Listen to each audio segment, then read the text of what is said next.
আমরা যে রেস্টুরেন্টে খেতে গিয়েছি, জোর করে আমরা টাকা দিতে পারি নাই। এমন না যে উনি আগে থেকে প্রস্তুত ছিল, বিষয়টা এমন না। যে মানুষের যে আতিথেয়তা আমরা পেয়েছি, তো সেই জায়গা থেকে কিন্তু মানুষের কিছু আমাদের কাছে চাওয়া এবং প্রত্যাশা ছিল। প্রত্যেকটা মানুষ সবাই বলে যে ভাই আমরা এত কষ্ট করি এখানে, আমরা দেশ থেকে কিছু আনি না।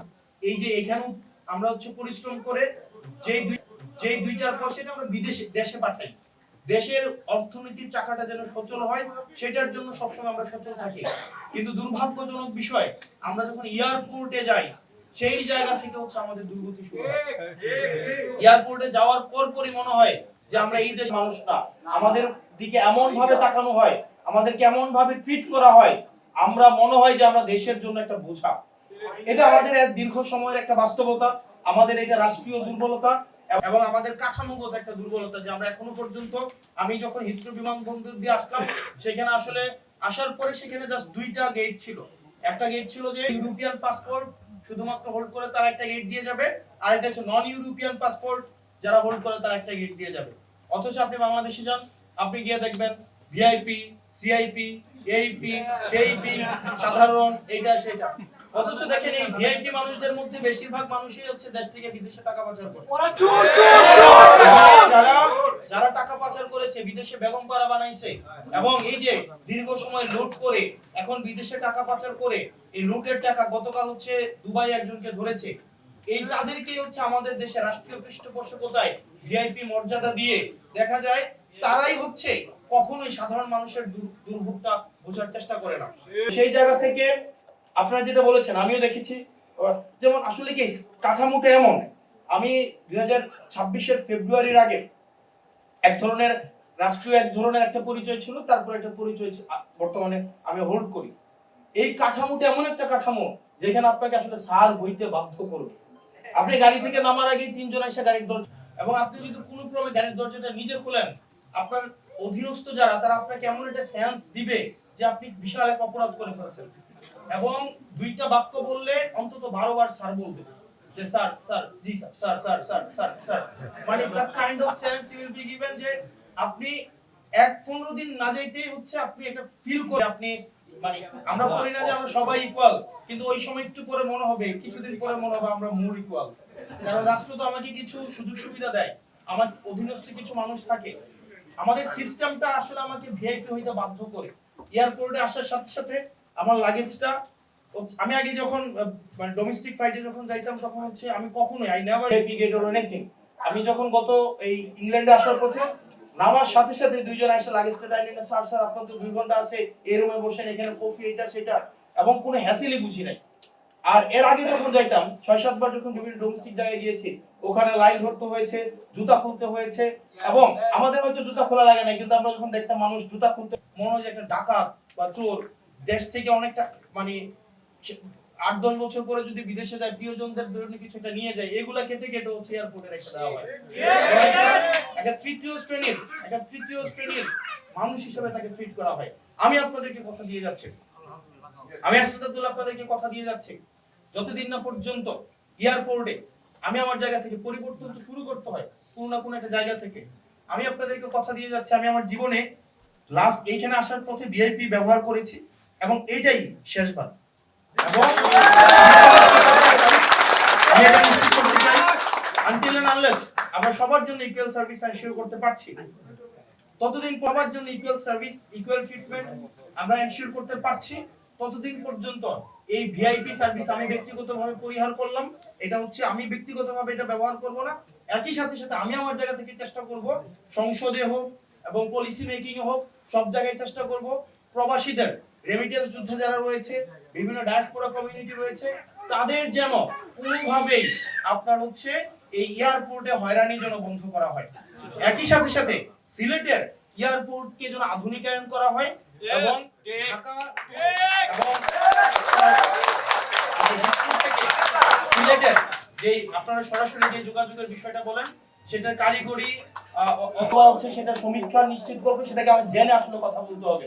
আমি জাস্ট পলিটিক্যালি বলে গেলাম যে এটা ওকে ফাইন, আমি গিয়া I am not the part of the government, যে বলে দিলাম সেটা হবে না। আমাকে আগে এই জিনিসটা বুঝতে হবে, বোঝার পরে সেই বিষয়ে তবে আমি আমার জায়গা থেকে সে বিষয়ে কথা বলবো, যাতে করে আপনার দুর্ভোগ যেন লাঘব হয়।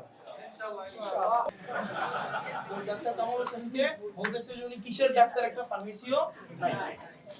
তো আসলেই তো উনি ডক্টর কামাল হোসেন, উনি একটা ফার্মেসি নাই, কোনোদিন চেম্বার করে নাই। তো এটা সত্য কথা, উনি মিথ্যা বলে নাই।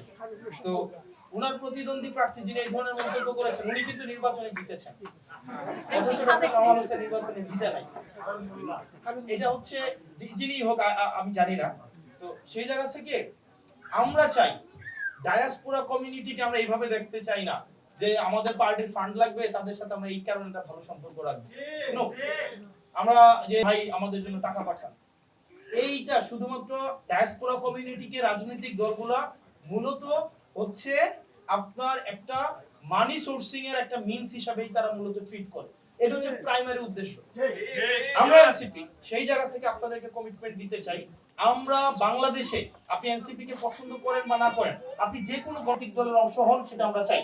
আমরা চাই আপনারা বাংলাদেশে মিনিংফুল, আমরা চাই বাংলাদেশে আপনাদের মিনিংফুল এনগেজমেন্ট হোক, সেটা ইন্টেলেকচুয়াল এনগেজমেন্ট হোক, অ্যাডমিনিস্ট্রেটিভ এনগেজমেন্ট হোক, ফাইন্যান্সিয়াল এনগেজমেন্ট হোক, অথবা সেটা পলিটিক্যাল এনগেজমেন্ট হোক। এটা কোনো অর্নামেন্টাল এনগেজমেন্ট না, এটা যেন একটা মিনিংফুল এনগেজমেন্ট হয়, যাতে করে এই দেশে পড়াশোনা করে ইন্টেলেকচুয়ালি সফিস্টিকেটেড হওয়ার পরে আমরা যেন বাংলাদেশে মিনিংফুল কন্ট্রিবিউশন আমরা করতে পারি।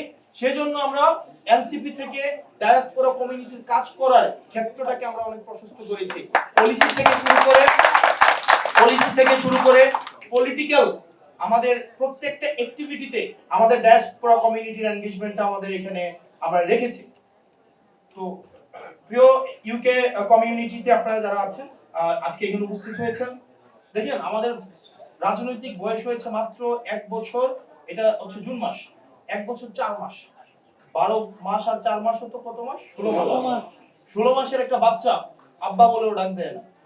এই দেখেন না, আমার এক 8 মাসের বাচ্চা আছে, দিতে পারে। তাহলে দেখেন আমি আপনাদের বিষয়টা বুঝি। মানুষ যখন আমাকে গালাগালি করে 55 বছরের না পাওয়ার ক্ষোভ থেকে আমাদের কাছে তাদের প্রত্যাশাটা অনেক বেশি বলে আমাকে গালাগালি করে, আমরা আপনাদের এই প্রত্যাশাটাকে আমরা ধারণ করি। আপনি এনসিপি কে সমর্থন করেন বা না করেন, আপনি যদি বাংলাদেশ থেকে সমর্থন করেন, বাংলাদেশের ইনস্টিটিউশনস গুলোর পরিবর্তন চান, আপনি যদি চান বাংলাদেশের বিচার ব্যবস্থা স্বাধীন হোক, আপনি যদি চান বাংলাদেশে এমন একটা নির্বাচন কমিশন হোক, এমন একটা নির্বাচনী ব্যবস্থা হোক যাতে আপনি যাকে পছন্দ তাকে দিতে পারবেন, বাংলাদেশে এমন একটা ব্যুরোক্রেসি একটা প্রশাসনিক ব্যবস্থা তৈরি হোক যেখানে নাম এবং পরিচয়ে আপনার হচ্ছে মানুষকে ট্রিট করবে না, বরং ট্রিট করবে একজন সভাপ্রার্থী হিসেবে, তাহলে আমরা চাই আপনারা এনসিপি কে আপনাদের পরামর্শ দিয়ে আপনারা সহায়তা করবেন, ইন্টেলেকচুয়াল সাপোর্ট আপনারা দিবেন। কারণ আমাদের ভুল থাকবে, সীমাবদ্ধতা থাকবে, আমাদের ত্রুটি থাকবে, কিন্তু আমরা চাই, আমার বয়স 28, আমার যিনি আহ্বায়ক আছেন জনাব নাহিদ ইসলাম, আমাদের নাহিদ ইসলাম সমবয়সী, আসিফ মাহমুদ, সার্জিস আলম থেকে শুরু করে আমাদের পার্টির যারা রয়েছে আমরা প্রত্যেকেই কিন্তু এই বয়সের মানুষ। এখানে অনেক মানুষ আছে আমাদের থেকে 3 গুণ বয়সের আছেন না আপনারা, অনেকে আছেন 22 বছর ধরে বিদেশে থাকেন। তাইলে দেখেন আমরা তো এখন শিখছি, আমাদের ভুল হবে, আমাদের সীমাবদ্ধতা থাকবে, ডিসিশন মেকিং এ আমাদের একটু স্লথ গতি থাকবে। সেক্ষেত্রে যেখানেই মনে করবেন আপনাদের ইমপ্রুভমেন্ট দরকার সেখানেই আপনারা আমাদেরকে বলবেন, আমরা ইমপ্রুভ করে নিব। আমরা চাই এমন একটা বাংলাদেশ যেখানে প্রত্যেকটা গণতন্ত্রকামী মানুষ তারা যেন বাংলাদেশে একটা মিনিংফুল জীবন ধারণ করতে পারে। আমরা চাই বাংলাদেশ যেন বিদেশ যেন বাংলাদেশের মানুষের ড্রিম না হয়, এটা আমরা নিশ্চিত করতে চাই। আপনারা আজকে এখানে যারা এসেছেন আপনাদেরকে অনেক বেশি আমার জায়গা থেকে আমি কৃতজ্ঞতা জানাই। আমি আর আবু বকর ভাই আমরা একই স্কুল থেকে পড়াশোনা করেছি, Debendra Riazuddin Pilot High School. আমরা আজকে এখানে আছি, আমরা যেন আপনাদের জন্য কাজ করতে চাই, যেন আমরা সফলভাবে কাজ করতে পারি, বাংলাদেশের জন্য কাজটা যেন সফলভাবে করতে পারি। আবরার ফাহাদ থেকে শুরু করে আবু সাইদ, শহীদ আলী, আমাদের সীমান্তে কাঁটাতারে ঝুলে থাকা আমাদের ফেলানি, আমাদের প্রত্যেকটা মানুষের আমরা যেন অধিকারগুলো যেন আমরা আমাদের হাদি ভাই, আমাদের শহীদ উসমান হাদি ভাইয়ের আমরা যেন স্বপ্নের বাংলাদেশ গড়তে পারি, যারা ইতিহাসের বিভিন্ন পর্যায়ে বাংলাদেশের জন্য কন্ট্রিবিউশন রেখে গিয়েছেন তাদের জন্য আমরা বাংলাদেশ গড়তে পারি। সবাই একসাথে